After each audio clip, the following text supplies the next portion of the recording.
Xo'sh qizijonim, baking texnikasi uchun byudjetni qaysi pudralardan foydalansa bo'ladi? Agarda eng zo'rini xohlasangiz, Chanel Loose Powder'ini ishlatishni tavsiya qilaman.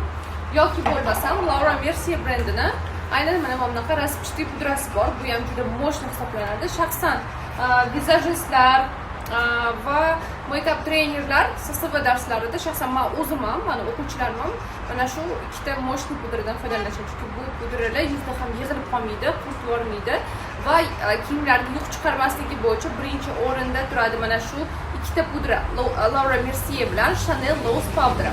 Agarda bu pudralar sizga qimmatli qilsa, men ikkita pudra ko'rsata olaman.